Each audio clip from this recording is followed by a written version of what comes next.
రాజకీయాల్లో ప్రస్తుతం అత్యంత చర్చనీయాంశంగా మారిన పేరు సీఎం రేవంత్ రెడ్డి. అధికారంలోకి వచ్చిన తర్వాత ఆయన చూపిస్తున్న దూకుడు, వరుస రాజకీయ విజయాలు, పార్టీ అధిష్టానంలో పెరుగుతున్న ప్రభావం, జాతీయ స్థాయిలో లభిస్తున్న గుర్తింపు ఆయనను కాంగ్రెస్ లో కీలక నాయకుడిగా నిలబెట్టాయి.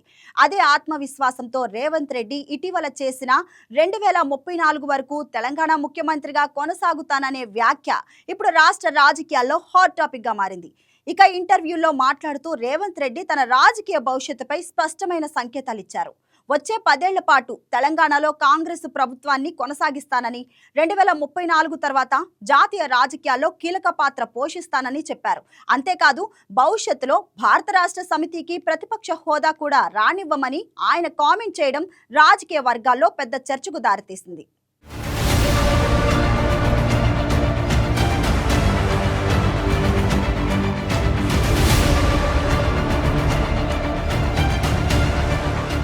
ప్రస్తుతం తెలంగాణలో కాంగ్రెస్ ప్రభుత్వంపై తీవ్ర వ్యతిరేకత కనిపించడం లేదు. అదే సమయంలో ప్రజల్లో అతి ఉత్సాహభరితమైన మద్దతు కూడా కనిపించడం లేదు. అయితే ప్రభుత్వం అమలు చేస్తున్న కొన్ని సంక్షేమ పథకాలు గ్రామీణ ప్రాంతాల్లో మంచి స్పందన తెచ్చిపెడుతున్నాయి. మహిళలకు ఉచిత బస్సు ప్రయాణం, సన్న ధాన్యానికి బోనస్, ఇందిరమ్మ ఇళ్ల పథకం వంటి కార్యక్రమాలు కాంగ్రెస్ ప్రభుత్వానికి రాజకీయంగా బలాన్నిస్తున్నాయి. ముఖ్యంగా రైతులు, మహిళలు, బలహీన వర్గాల మధ్య ఈ పథకాల ప్రభావం స్పష్టంగా కనిపిస్తోందని రాజకీయ పరిశీలకులు భావిస్తున్నారు. ఈ కారణంగానే రేవంత్ రెడ్డి గ్రామీణ ప్రాంతాల్లో ప్రజానాయకుడిగా తన ఇమేజ్ ను బలపరుచుకుంటున్నారని విశ్లేషణలు వెలువడుతున్నాయి. అయితే మరోవైపు ప్రభుత్వంపై అసంతృప్తి కూడా క్రమంగా పెరుగుతుందనే అభిప్రాయం వినిపిస్తుంది. రాష్ట్ర ఆర్థిక పరిస్థితి ఒత్తిడిలో ఉండడం, అప్పుల భారం పెరగడం, సంక్షేమ పథకాల అమలులో భారీ వ్యయం, చెల్లింపుల సమస్యలు ఇవన్నీ ప్రభుత్వంపై ప్రెజర్ పెంచుతున్నాయి.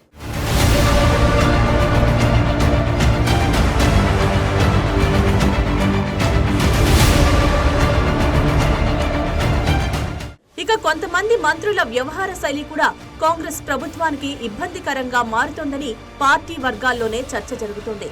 భూముల వ్యవహారాలు, స్థానిక స్థాయిలో జోక్యాలు, వివాదాస్పద వ్యాఖ్యలు వంటి అంశాలు ప్రభుత్వ ప్రతిష్టను దెబ్బతీస్తున్నాయని విమర్శలు వస్తున్నాయి. ముఖ్యంగా ముఖ్యమంత్రిపై ప్రతిపక్షాలు ఆరోపణలు చేసినప్పుడు చాలా మంది మంత్రులు బలంగా స్పందించలేకపోతున్నారని రాజకీయ వర్గాలు చెబుతున్నాయి.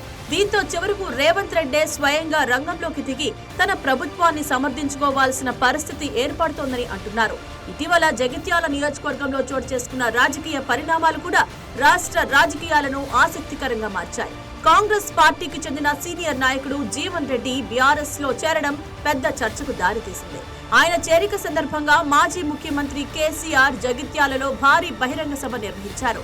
ఆ సభలో కేసీఆర్ నేరుగా పేరు ప్రస్తావించకపోయినా రేవంత్ రెడ్డి ప్రభుత్వంపై తీవ్ర విమర్శలు చేశారు. తనదైన రాజకీయ శైలిలో కాంగ్రెస్ ప్రభుత్వ వైఫల్యాలను ఎత్తి చూపేందుకు ప్రయత్నించారు. దీంతో జగిత్యాల సభ తర్వాత తెలంగాణ రాజకీయాల్లో కొత్త మలుపు తిరుగుతుందని చాలా మంది భావించారు. ప్రత్యేకంగా సోషల్ మీడియాలో బీఆర్ఎస్ కు ఉన్న బలం, ఆ పార్టీకి అనుకూలంగా వ్యవహరిస్తున్న కొన్ని మీడియా వర్గాల ప్రచారం కారణంగా కాంగ్రెస్ ప్రభుత్వం డిఫెన్స్ లోకి వెళ్తుందని అంచనాలు వచ్చాయి. అయితే ఆ ప్రభావం ఆశించిన స్థాయిలో కనిపించలేదని రాజకీయ విశ్లేషకులు చెబుతున్నారు.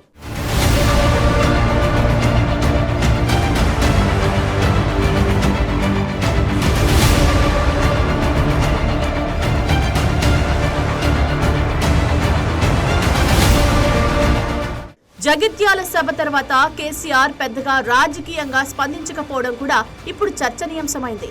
దీనిని కొందరు వ్యూహాత్మక మౌనంగా అభివర్ణిస్తున్నారు. అదే సమయంలో రేవంత్ రెడ్డి మరింత దూకుడుగా వ్యవహరిస్తున్నారని విశ్లేషకులు అంటున్నారు. తాజా ఇంటర్వ్యూలో రేవంత్ చేసిన వ్యాఖ్యలు కూడా అదే ధోరణిని సూచిస్తున్నాయని చెబుతున్నారు. తాను 2034 వరకు సీఎంగా కొనసాగుతానని ధీమాగా చెప్పడం, బీఆర్ఎస్ ను పూర్తిగా బలహీనపరుస్తానని ప్రకటించడం రాజకీయంగా సాహసోపేత వ్యాఖ్యలుగా మారాయి. అయితే ఒక ముఖ్యమంత్రికి ఆత్మవిశ్వాసం అవసరమే కానీ అతి విశ్వాసం ప్రమాదకరమవుతుందని రాజకీయ విశ్లేషకులు హెచ్చరిస్తున్నారు. తెలంగాణ రాజకీయాలు ఎప్పటికప్పుడు మారుతూ ఉంటాయని, ప్రస్తుతం కనిపిస్తున్న పరిస్థితులు భవిష్యత్తులో అలాగే ఉంటాయని చెప్పలేమని గుర్తు చేస్తున్నారు. రేవంత్ రెడ్డి చేసిన 2034 వ్యాఖ్యలపై కాంగ్రెస్ పార్టీ అంతర్గత వర్గాల్లో కూడా చర్చ జరుగుతోందని సమాచారం. సాధారణంగా కాంగ్రెస్ పార్టీలో ఒకే నాయకుడు చాలా కాలం అధికారంలో కొనసాగడం అరుదు. పార్టీని మించి వ్యక్తిగత నాయకత్వం పెరగడం కాంగ్రెస్ అధిష్టానానికి పెద్దగా ఇష్టం ఉండదనే అభిప్రాయం రాజకీయాల్లో ఎప్పటి నుంచో ఉంది. పివి నరసింహారావు ఉదాహరణను ఇప్పటికీ చాలా మంది ప్రస్తావిస్తుంటారు. రాష్ట్ర స్థాయిలో బలమైన నాయకత్వం, జాతీయ రాజకీయాల్లో ప్రభావం చూపడం కాంగ్రెస్ లో ఎప్పుడూ అంత సులభం కాదని రాజకీయ చరిత్ర చెబుతోంది. ఇప్పటికే తెలంగాణ కాంగ్రెస్ లో వలస నాయకుల ప్రాబల్యం పెరిగిపోయిందని కొంతమంది ఒరిజినల్ కాంగ్రెస్ కార్యకర్తలు అసంతృప్తి వ్యక్తం చేస్తున్నట్లు తెలుస్తోంది. అంతేకాదు, ముఖ్యమంత్రి వ్యవహార శైలిపై కొంతమంది మంత్రులు కూడా అసహనం వ్యక్తం చేశారనే ప్రచారం ఉంది. గతంలో ఈ విషయాలను పార్టీ అధిష్టానం దృష్టికి కూడా తీసుకువెళ్లినట్లు రాజకీయ వర్గాల్లో చర్చ జరిగింది.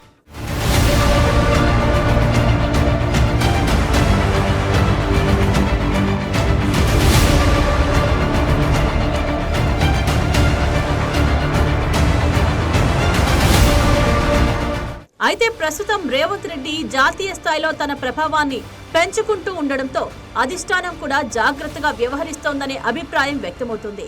రేవంత్ రెడ్డి చెప్పినట్టుగా 2034 వరకు ముఖ్యమంత్రిగా కొనసాగడం సాధ్యమేనా అనే ప్రశ్న ఇప్పుడు రాజకీయ విశ్లేషణలో ప్రధాన అంశంగా మారింది. కాంగ్రెస్ పార్టీలో గ్రూప్ రాజకీయాలు ఎప్పటి నుంచో కీలక పాత్ర పోషిస్తున్నాయి. 2023 ఎన్నికల తర్వాత సీఎం ఎంపిక సమయంలో కూడా పార్టీ అధిష్టానం తీవ్ర స్థాయిలో చర్చలు జరిపింది. ఆ సమయంలో రేవంత్ రెడ్డి ముఖ్యమంత్రి కాకుండా అడ్డుకునేందుకు కొందరు నాయకులు ప్రయత్నించారనే వార్తలు కూడా వెలువడ్డాయి. అలాంటి పరిస్థితుల్లో వచ్చే 10 ఏళ్ల పాటు ఎలాంటి అంతర్గత విభేదాలు లేకుండా నాయకత్వాన్ని కొనసాగించడం అంత సులభం కాదని విశ్లేషకులు భావిస్తున్నారు.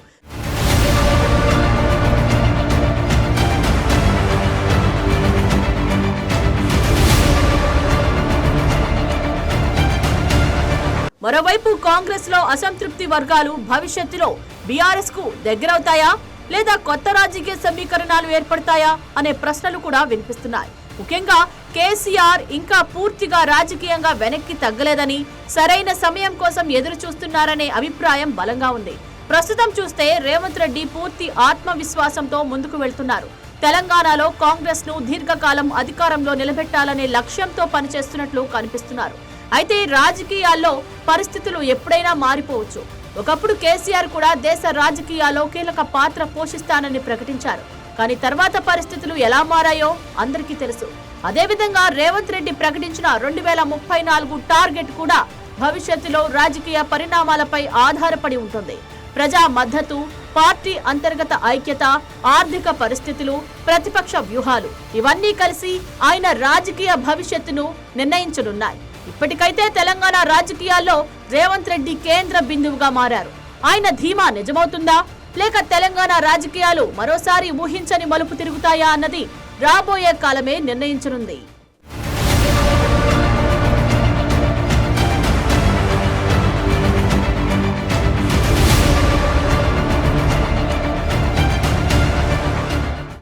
తెలుగు రాష్ట్రాల రాజకీయం వెనుక రహస్యాలు పార్టీలకు అతీతంగా నిగ్గు తెలుస్తాం, నిక్కచ్చిగా వెలుగులోకి తీసుకొస్తాం. ఇది ఇవాల్టి అవుట్లుక్. మరో ఎపిసోడ్ తో మళ్ళీ కలుద్దాం. అప్పటి వరకు stay tune to YK TV.